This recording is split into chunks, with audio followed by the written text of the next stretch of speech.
The Denver Broncos' flawless streak of injury luck has finally hit a small snag, but don't slam the brakes just yet. Sean Payton remains fiercely optimistic about this squad after an intense opening week of training camp. We've got encouraging updates on rookie wideout Troy Franklin and even a surprise resurgence from a quarterback many had written off. But the day wasn't without its heart-stopping moment, the kind of scene that makes every fan hold their breath. Under the guidance of Bo Lowry, Denver transformed from the league's most injury-riddled team to one of the healthiest over the past 2 seasons. That remarkable turnaround is the lifeline of a team with big dreams of making a deep postseason run in the AFC. Still, there are reasons for caution. Veteran tackle Mike McGlinchey has now missed back-to-back practices and was spotted on the sidelines wearing a sleeve on his right leg. No pads, no helmet, just watching. It's not time to panic, but for a unit that prides itself on chemistry and continuity, any disruption raises eyebrows. This offensive line, considered one of the NFL's best last season, has something rare. Every starter back, battle-tested and hungry. That unity is a major edge heading into a pivotal year. For now, the focus remains on staying healthy, staying locked in, and proving that this team has the resilience to overcome every challenge in its path. The chemistry on this Broncos offensive line is undeniable. They know each other's calls by heart, and Sean Payton isn't losing sleep over it. Still, any injury rumblings deserve attention. But what truly drained the energy from Back to Football Saturday was a frightening sight. Linebacker Drew Sanders being carted off the field. The atmosphere had been electric, packed stands, roaring fans, even the celebratory buzz of a marching band. And in an instant, all of that joy turned to silence. Sanders, a young defender with sky-high potential, has battled injuries before, including a torn Achilles. Denver has shifted him between roles, searching for the perfect fit, and defensive coordinator Vance Joseph has been vocal about his belief in the kid's untapped ceiling. With veterans Alex Singleton and Josie Jewell anchoring the linebacking core, Sanders was poised to complete one of the most dynamic trios in the league. Now, we wait. Hope lingers that it's nothing serious. After all, just days ago, the NFL world panicked when Justin Fields was carted off, only for him to return soon after with nothing more than a dislocated toe. For now, the message is simple. Keep your fingers crossed and your eyes on updates, because this team needs Sanders at full strength.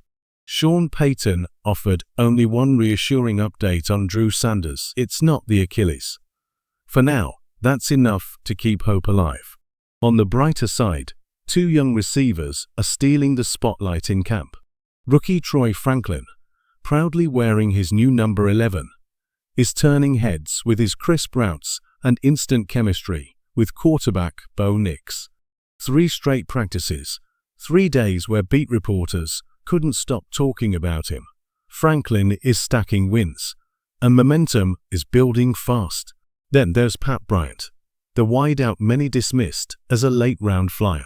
Payton has compared his game to Michael Thomas, praising his smooth slant routes and ability to create separation no matter who's under center. Fans in attendance keep raving. Bryant's catching everything, carving up coverage with deceptive quickness. Though his athletic metrics weren't jaw-dropping, his profile mirrors Amon-Ra St. Brown of the Detroit Lions, an underrated star who outwalks everyone. If Bryant continues on this trajectory, the Broncos may have found another hidden gem in their receiving core. Pat Bryant continues to prove he's more than just a camp standout. The ball seems to find him, no matter the coverage. The throw of camp so far came from Bo Nix, who, under heavy pressure from Alex Singleton, rolled out and fired across his body to a breaking Bryant. One of Bryant's most impressive skills is his ability to work back to the quarterback when plays break down, a trait the Broncos desperately missed last season. Bo's mobility, one of the pleasant surprises for Sean Payton since drafting him, adds another layer to Denver's offense. With Bryant's instincts and Nix's athleticism, the classic bootleg, reminiscent of the Jake Plummer and Gary Kubiak days, could become a deadly weapon in 2025. And then there was a jaw-dropping moment from Courtland Sutton, who executed one of the catches of camp. A crisp route, sudden separation, and a perfect toe tap in the back of the end zone. Plays like that remind everyone why Sutton's chemistry with Bo and his unmatched catch radius make him a cornerstone of this offense. One defender who refuses to be overlooked is Chris Abrams-Draine. Throughout camp, he's repeatedly broken up what looked like surefire touchdowns, making quarterbacks and receivers think twice before testing his coverage. With names like Shaquan McMillian, Jatarion Barron, Riley Moss, and, of course, superstar Pat Surtain, two dominating the headlines, Abrams-Draine is quietly sending a loud message. Don't forget about me. Denver invested a premium pick in him for a reason, and he's proving it every day.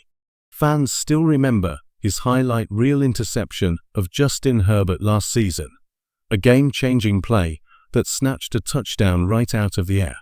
Now, with Surtain leading the pack, Moss showing major upside, and Abrams-Draine rising fast, cornerback might be Denver's deepest position group.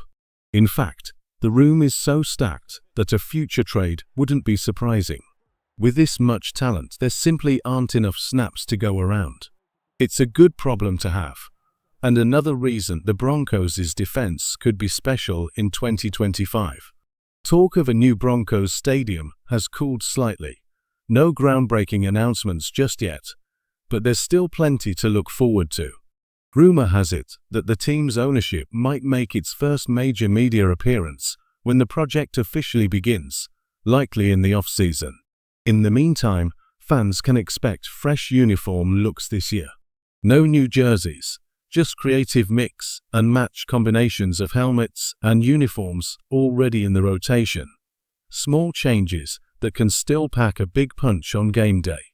But perhaps the most exciting update: Bo Nix continues to impress.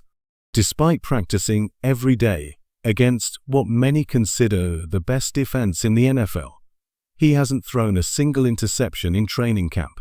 Compare that to Caleb Williams, hailed as a generational talent, who's already thrown 6 picks in camp under an offensive genius. Sean Payton promised he'd out-scout the rest of the league when it came to quarterbacks, and so far, Nix is proving him right. Every rep builds confidence that Denver has finally found its answer under center. Sean Payton's reputation as a no-nonsense leader was on full display during today's press availability. Known for his sharp wit and fiery competitive spirit, Payton didn't hold back when a question about Bo Nix's off-season workouts with Drew Brees rubbed him the wrong way. With a cutting response, he reminded everyone why he commands such respect in Denver's locker room.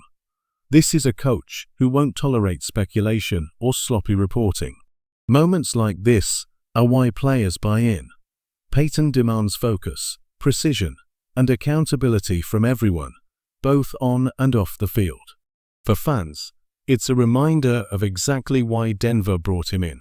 This team is being rebuilt in Payton's image. Tough, disciplined, and unwilling to be distracted by the noise. Love him or fear him, one thing is certain: Sean Payton has the Broncos locked in on one goal: winning.